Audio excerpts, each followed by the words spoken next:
സംസാരിച്ചോ? പകയടങ്ങുന്നില്ല. ആരോട്? ആൻറ്റിയോടാണോ? അല്ല, എല്ലാവരോടും. പിന്നെ അപ്പോൾ ക്ഷമിക്കാൻ തയ്യാറല്ല അല്ലേ? ക്ഷമിക്കും. വായിച്ച ത്യാഗം ചെയ്യേണ്ടി വരും. എങ്ങനെ? ഒരു മില്ലിമീറ്റർ പോലും ആൻറ്റി വിട്ടുകൊടുക്കില്ല. അതാണ് ഏറ്റവും വലിയ തലവേദനയായി മാറിയിട്ടുള്ളത്. നമുക്കൊരു ഐഡിയ സെറ്റ് ചെയ്താലോ, അല്ലെങ്കിൽ ഒരു സൂചന കൊടുത്താലോ? അലീനയ്ക്കെതിരെ ഇത്രയും ചെയ്തിട്ട് ലാസ്റ്റ് അവളുടെ മകളാണെന്ന് പറയുമ്പോൾ അവൾക്ക് താങ്ങാൻ പറ്റുമോ? അവൾക്ക് അവളെ ഫേസ് ചെയ്യാനും പറ്റില്ല. ബാലചന്ദ്രൻ്റെ പക നമുക്ക് മനസ്സിലാക്കാൻ പറ്റും. നമ്മൾ ചതിയാണ് ചെയ്തത്, അറിഞ്ഞുകൊണ്ടുള്ള ചതി. അതുകൊണ്ടെന്താ, ബാലേന്ദ്രൻ പറയുന്നതിലൊന്നും നമുക്ക് ഒന്നും എതിർത്ത് പറയാൻ പറ്റുന്നില്ലല്ലോ. ഞാനിപ്പോൾ ഹോസ്പിറ്റലിലും കൂടി പോകുന്നുണ്ട്. പറഞ്ഞു നോക്കാം. എന്നാൽ പോവാം. അയ്യോ പോവല്ലേ, ഞാൻ ബ്രേക്ക്ഫാസ്റ്റ് ആക്കി വെച്ചിട്ടുണ്ട്, അത് കഴിച്ചിട്ട് പോകാം. എന്തിനാ മോളെ, നമ്മൾ പുറത്ത് കഴിക്കുമല്ലോ.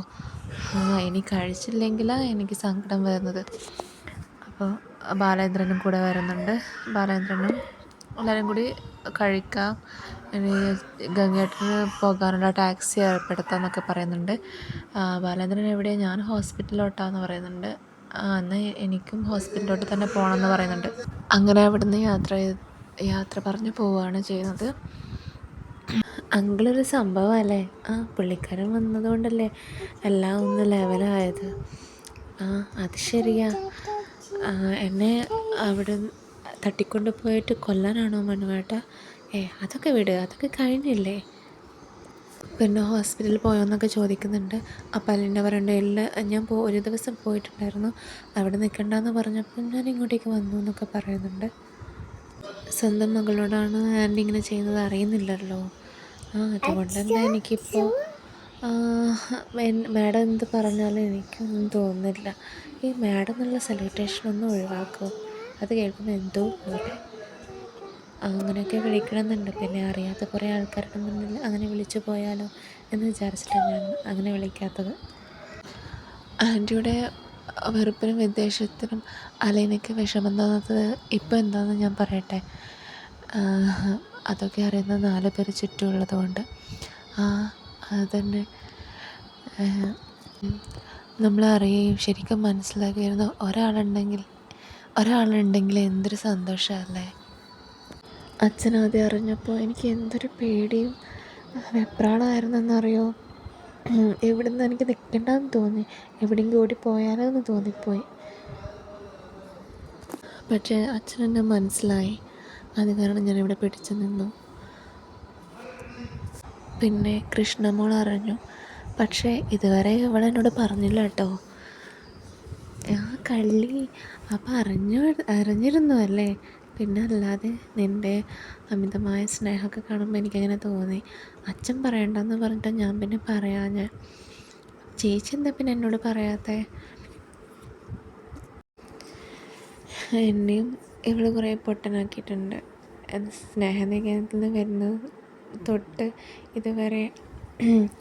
അത് പിന്നെ മനുവേട്ട ആരോടും അറിയണ്ടെന്ന് വിചാരിച്ചില്ലേ? പക്ഷെ അറിയണ്ടെന്ന് വിചാരിച്ചവരൊക്കെ അറിഞ്ഞു, അറിയണമെന്ന് വിചാരിച്ചവരാരും അറിഞ്ഞുമില്ല എന്നൊക്കെ പറയുന്നുണ്ട്. പക്ഷേ മനുവേട്ടനോട് എനിക്ക് പറയണമെന്ന് തോന്നി, പൊട്ടിക്കരയണമെന്നുണ്ടായിരുന്നു. പക്ഷേ ഇങ്ങനെയൊക്കെ ആവുമെന്ന് കരുതിയില്ലെന്നൊക്കെ പറയുന്നുണ്ട്. ബാലേന്ദ്രൻ കയറുന്നില്ലേ?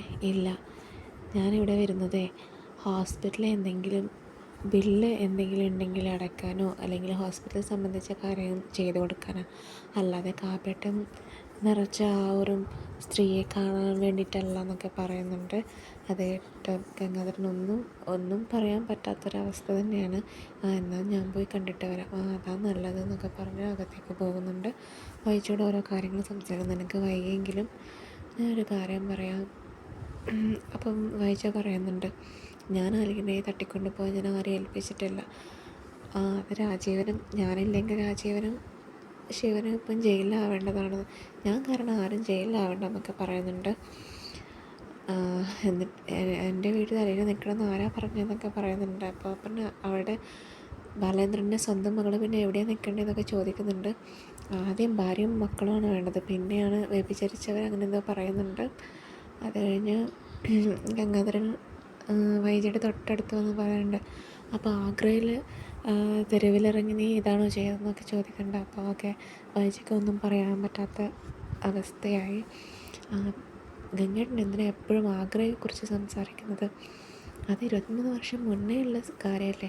അപ്പോൾ ഇതും അങ്ങനെ തന്നെയല്ലേ, 23 വർഷം മുന്നേ ഉള്ള കാര്യം തന്നെയല്ലേ ബാലേന്ദ്രൻ ചെയ്തതെന്നൊക്കെ പറയുന്നുണ്ട്.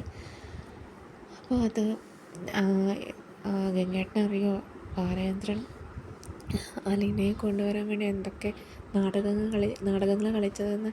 അപ്പോൾ എന്ത് നാടകങ്ങൾ? നിന്നോട് ആരാ ഇതൊക്കെ പറഞ്ഞത്?